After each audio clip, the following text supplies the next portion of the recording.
Hey everyone, and welcome to Almost Cancelled. I'm Peter, that is Connor, and we are going to talk about Travelers Season 3, Episode 6. It's called Philip. So, full spoilers for the episode, as always.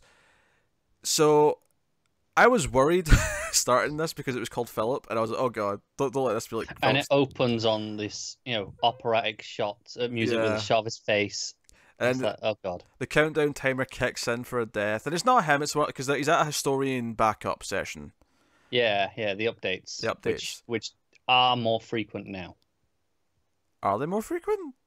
Well, this is not as big a deal as the first one. This is a much smaller room, there's Okay. less people. Okay. But do you have anything to suggest there's been one in between this and the last one? Technically, no. Technically, But- no. Technically, no. But I'm just because we didn't see it doesn't mean it didn't happen. Sure. But this other historian gets overwritten. And I was like, wait, did they just why did they overwrite him? And Philip says, well, if you overwrote him, it means he was going to die during the update. And that's a possibility. They might not be able to take it and just die. Yeah. And I'm like, shit, that makes me feel really tense about Philip now every time he goes off to get an update. Yeah, I didn't realize that was such a severe possibility. Yeah. Well, one of the things that happens later, though, is when Mac and when Carly are there, and he ends up staring at the code for just a little bit. And obviously he's not trained, he's not taking the medication. He immediately gets a nosebleed. Like, he watches it for like 10 seconds, and Carly very quickly realizes, oh shit, I need to turn this off. Yeah. Good job she's got some brains. Yeah, he's become a trans, so she has to like take care of the situation. So the plot of this one, though, is that the factions show up at this meeting, at this update, and kidnap all the historians in the area. And we have Philip held captive, and also this other one named Kyle, who of course turns out by the end to always have been working for the faction. He's the reason why they know they're at this location. Yeah. Not a surprising twist, but it worked in the sense that as soon as it became like clear that that's maybe what he is, I immediately said, oh, they're using him as a plant right now to try and convert Philip. And I think the reason why Philip was getting specific treatment to try and convert him to the faction versus the other historians who were just trapped in a room together, I think it's because they kept mentioning what's his face, the kid. Yes, They, a couple episodes ago. yeah, they kept mentioning him, and it dawned on me why they were doing that, why they're targeting him, is because he made that choice already. He might be susceptible to seeing their way of thinking. They think that no, he believes the director can be wrong. The director's not infallible, and he's at least at one point has taken it into his own hands to make that decision. Yeah, absolutely. And then on top of that, this episode introduces the idea that some of our travelers are being turned. That it can happen. Now, this guy Kyle's been turned. Luca, Marcy's kind of brother from the future. Yeah. Because the thing we actually start with in this episode, after this, is Hall. We've not seen Hall this season yet. This is the first time we've seen him, and he's in like a like a Matrix-y kind of dream world. Do you know? Every time he pops, every season, I'm like, I feel like I've seen him in something else in the past year. Do you know, I remember you saying this last year. No, I know. It's every time I'm like, I feel like I've seen him in something in the past year, but I don't think I actually have. It's just a feeling. Okay. But very quickly, because Mac's there, but it's not really Mac. He's kind of robotic the way he's speaking, and he's like, "Ah, you've been shot. You're dying." And we find out they've got this thing called a black box, and it's to try and basically gauge some images, information from the person's final memories, and it's kind of what they're thinking about as they're dying. And it's kind of this really old school sci-fi idea of like the really obscured image that might just eventually make a shape that you understand. It's very like Tron. Oh yeah, I could see that. I was, because it's almost static. It looks almost like static. It does. I'm just in the way the image forms and the way they're viewing it. It kind of reminds me of Tron, or like Yeah. Sometimes on the Matrix when they're watching the code. Do you know what it is? It's it's in 1995. You try to watch the porn channels and you're not paid for them, and they've been scrambled, and they're trying to make out some images. That is essentially what this is. Yeah. But it works, and they're trying to get images, and the first to get the comms thing. I actually loved it. They never actually explained that Philip and the other travelers, the historians, get their comms taken out. You just get a little bandage, and you get it. You can't contact them. The comms are offline. Yeah. And then you see the bandage. You're like, okay, makes sense. Straightforward enough. And of course, they try and turn them. This other guy, Kyle, he he like still pretending to still be a not turned. He's pretending to be a traveler still, and they show him like saving this guy because he gave them some information, and this is supposed to convince Philip. And we think he might be turning, and he ends up kicking the table. And luckily, this is at the point where they've got enough information from Hall's death, black box images, that they've found the location. Yeah, and they're on the way. And they're on the way. Which, by the way, Hall's death here, because he dies at the end of the episode, was oddly sweet. I never thought. I think his death was going to be sweet. He's always been so brash and a bit of a dick. And Mac even points out he's always been an asshole, but I've never doubted his loyalty to the director of the program. And he even when he says that to him, when the fake Mac says that to him in his head, he's kind of comforted by that. He appreciates being told that. Yeah, it's true because he is a bit brash, bit of a dick, but he's always been on their side. Yeah, and I think at the ending, I almost think the episode should have ended with the image of the tree on the TV on the black box when because it's the most clear image you get is like him just looking up at the tree as he dies. Yeah, on the static. It was a really nice, sweet moment, and I thought, man, that was actually kind of sweet. And even the last thing he says to fake Mac is "Go save the world for me," because that's kind of that's what they're here to do, literally. And now he can't finish that job anymore, so he's kind of passing it on. Yeah, it was kind of sweet. It worked. But of course, the big thing with Philip though is that Dawn, the faction member we met earlier with 001, she's the one there, and she, when she's escaping, when everyone shows up for the shootout towards the end, she's like, no, like the future, we have to work together to save the future. We can't just, it can't just be us. And she confirms that the whole nuclear plant thing was no, we're just trying to cull some of the population basically. Yeah. Stop the plague, that kind of thing. Or not stop the plague. You know what I mean? It was instead of the plague. Yeah. It's like one big cull is what we need. So, right, that's happening, and you're not really you're just kind of going along with it. And in the final scene, I think what's interesting just on that note there is we know that Grace, for example, came from a timeline where they succeeded with the nuclear plant. So that one big cull, as they put it, didn't work. Yeah, because when she's saying to him, "Your way doesn't work, Philip. The director's way doesn't work." Well, neither does yours, because we know this. Yeah, because Grace's came from that future, and it didn't work.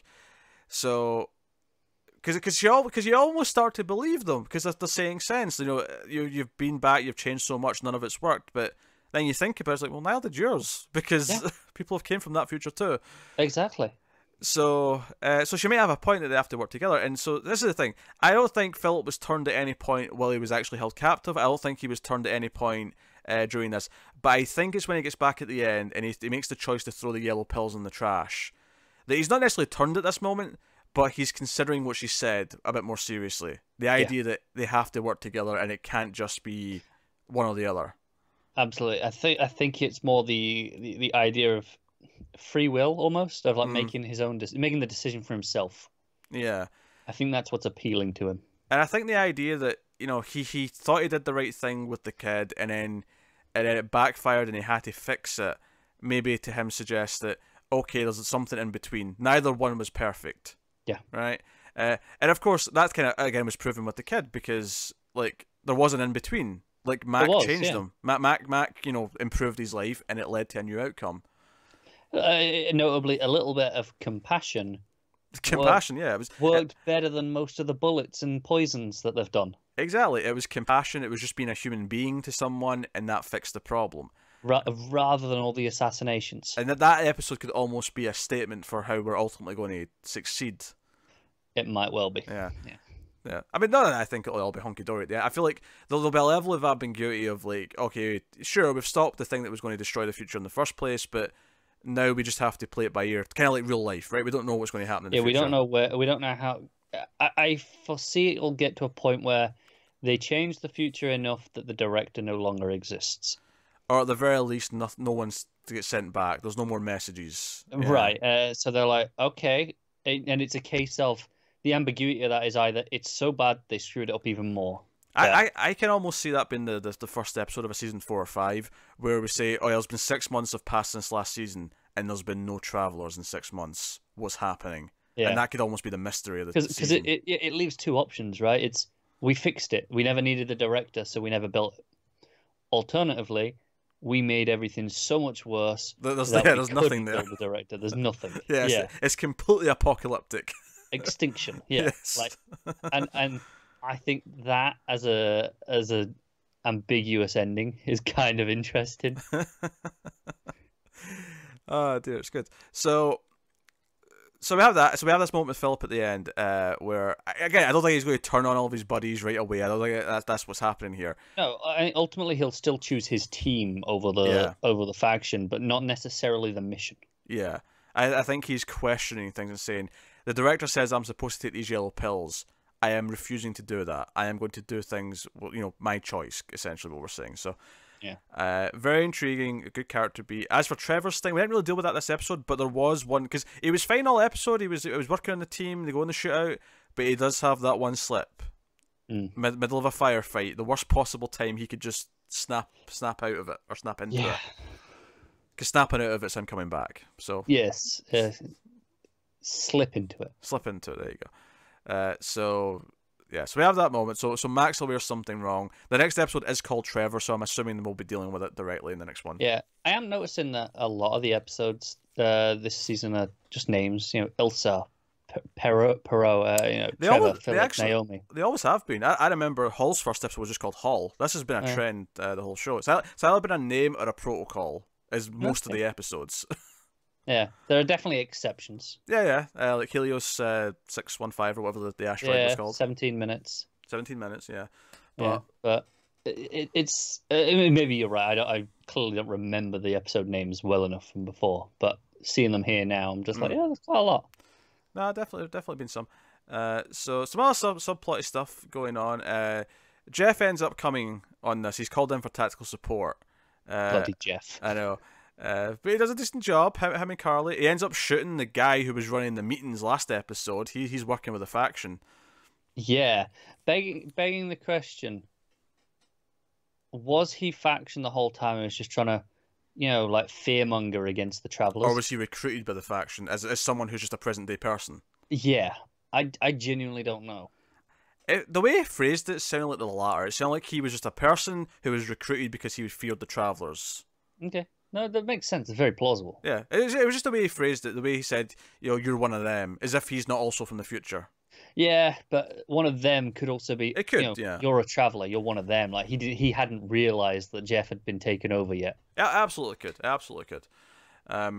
But there was some stuff before that. He's with David, and he wants David to sign off in his social work form, so he can get back to work. And David's like, I'll help if you want proper help. I will put in the time, but I'm not just going to sign a bit of paper. I take my job seriously. Because David's a good guy. Because he is. I like how Jeff's like, this is what you do, right? And it's like, no, this isn't what I do. Don't just sign paper. But Jeff's like, yeah, we'll do it. And I have to think it's interesting, and the reason why he maybe comes off as abrasive here is because because when he says, he's not an addict anymore, he's actually telling the truth. He's not an addict, but obviously anyone who's actually an addict doesn't just stop being an addict. You're always an addict. And I have to assume that once he starts going through this stuff with David, he'll learn that, okay, maybe everything's not quite as easy as I thought. Oh, you mean Jeff? Yeah. Because I was thinking that David might notice that he has literally changed and then start asking questions. Oh, I think it'll be a bit of both, where he won't be an addict anymore. Yes. But he'll notice, he'll learn other things. Of like, sure, okay, this isn't quite what I thought it was going to be. Yeah. So that's going on. Even him and Carly have a kind of a moment at the end where they're in the car. With the present. And they kind of talk about how the kid's in a good place now, and that's kind of good. And it's kind of bittersweet. And he clearly has never met the kid really, so he's just kind of like, yeah, whatever.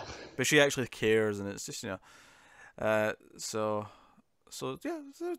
new Jeff is best Jeff. Yeah. So that's fine. And that was pretty much it. There wasn't a whole lot of side stuff. No cat this episode. No. So it was pretty focused. It's very, very focused, yeah. But it was nice to see Boyd again. It was nice to see Hall again, even if he's end. Having not only Dawn, but now we have Luca's dead. Actually, Luca gets shot this episode. I was going to say now we have Luca in the faction, but he actually gets shot, right? Yeah, he does. So yeah, he's down too. But we have Dawn still as kind of this main faction face that we can deal with. Interesting as well. We still don't know where 001 is. We don't. unless, you know. You think it's in Philip? I mean, it's possible. That'd be heartbreaking. Yeah. That would be heartbreaking. Yeah, I don't know where he is, but you know. But I think it's really intriguing to me that they established that, oh no, he's in a new body, and then we have seen nothing for like 3 episodes, whatever it is now. I know, yeah. I like how coy they're being with it. It's like, and they're not even mentioning it. They're not teasing anything either. It's just like, nope, he's out there. He's somewhere, but screw you, we're not telling you where. Yeah, absolutely. It's good stuff. Actually, we got a tweet from one of the writers, Pat Smith. I'm bringing this up because it was actually answering something we were debating a couple of episodes ago, is why the director needs Ilsa to have internet access. And we theorized a lot of other things that I think could also play into it, but the one thing we hadn't considered is that 001 and the faction, because they know the director can access information in the future, are intentionally deleting everything they can so that it's not around. So that actually explains that really easily. It does, yeah. Because we were like, you know, when we were having this discussion, we were like, there must be a really simple reason we're overlooking. Because it always goes back to last season. 001 was always avoiding cameras. He had all these rules. He would never do this, that, so that the director couldn't find him. It just plays right into that. It makes complete sense. It does, yeah. So, you know. But, definitely appreciate the answer. Yes, it was very good. Very nice of him. So, that's cool.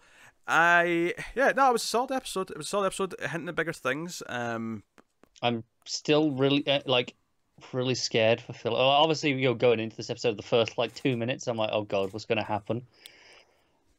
Yeah. But even by the end of this, I'm like, okay, I'm still worried about him for the rest of the season. Yeah, there's still a concern that people could be traitors now. They could turn. Yeah. You know, I like that Philip confronted Dawn about, was this woman about to die the body you took, or did you just take her? Yeah. And she's like, oh, it's a small sacrifice in the greater scheme of things, but come on now. Yeah, it's not. Yeah, you killed someone by taking her body. Yeah, exactly. And then obviously, next episode, Trevor dealing with all this stuff that's going on.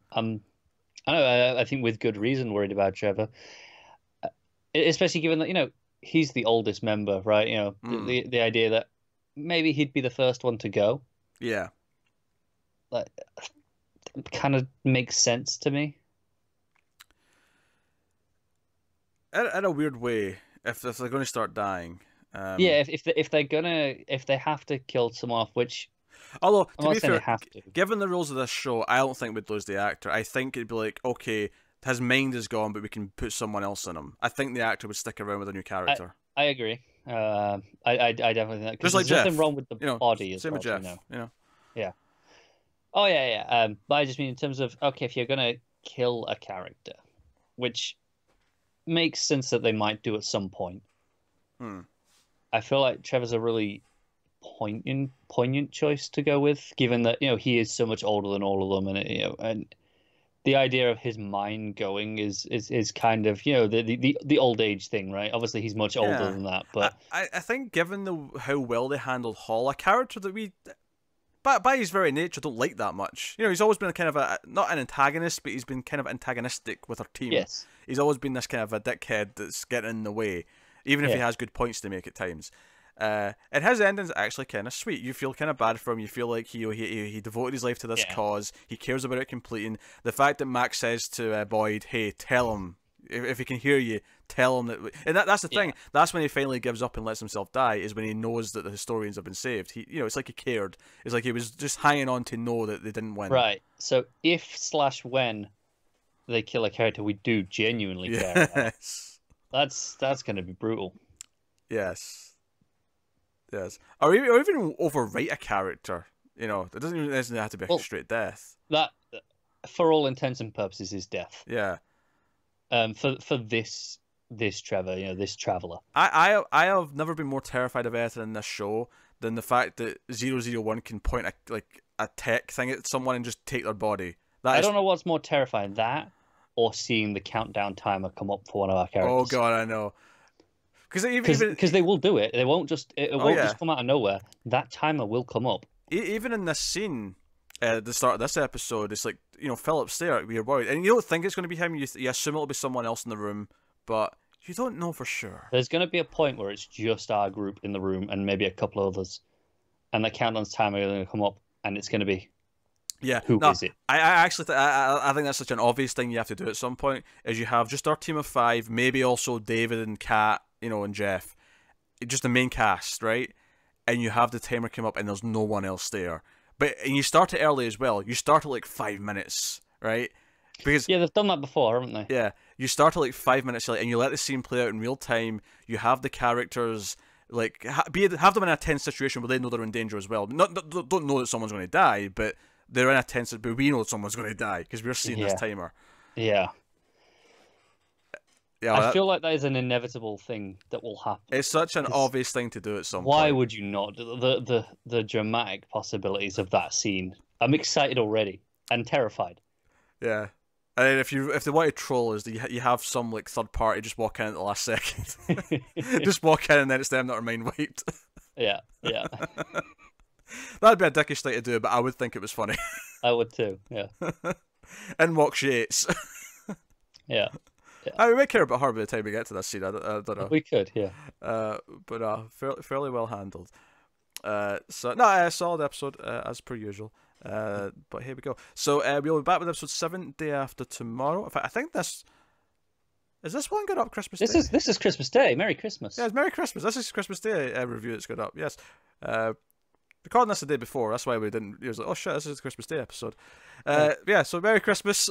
Which, by the way, this is a yearly thing. We're always doing Travelers during Christmas. So Merry Christmas. Yeah, that's how they started. The first season, it was like, oh, hey, we're kind of quiet over Christmas. This show hit Netflix. Do you want to try it? Yeah, the first season was like the 23rd. I'm sure it was like the day before Christmas Eve, and then because I remember Christmas Day. We didn't think we were going to record anything because it's Christmas Day, and then Connor just messaged me, "Hey, do you want to do our Travelers?" I really wanted to watch the next episode. And I was like, "Sure, yeah, we'll do Travelers." I'm done with all things for the day. Yeah, I regret nothing. So yeah, there you go. That is Travelers episode 6. We'll be back in the day after tomorrow with episode 7. You can let us know what you thought of this one in the comments below. Like and subscribe, all that stuff. Get us on the Twitters at mailed_fuzz for channel updates. You can get me on Twitter at Wibble89. You can get Connor on Twitter at ConnorRyan94. You can, of course, support us on patreon.com/mailedfuzztv for as little as $1 per month if you want to keep the lights on and do all the other yada yada yada. What do people say when they're promoting Patreon without sounding too cheesy? We're here giving you stuff on Christmas. I mean, what Love and more do you beyond, want? yeah. Also, if you are a patron at the $1 tier and up, our TV awards are coming up. We're going to be doing a couple of different things. We always do top 10 shows of the year. We usually do top 10 new shows, but I think this year's been a bit lighter, so maybe it should be top 5 new shows. And we do top 10 individual episodes, and we do a general TV awards, your best actor, actress, cinematography, that Director, kind of thing. music. Yeah. So that'll be coming, all those will be starting to be recorded this coming weekend. But for Friday the 28th, that is a deadline for our patrons to put in their submissions for all these things, and we'll announce those results along with ours as we're doing them. So if you're a patron, or if you're thinking about a patron, you've got a few days to go in and put your picks in. So go do that. But that is us. So thank you very much once again for watching or listening. We always appreciate it. Keep watching TV, guys. Have you got any vanilla?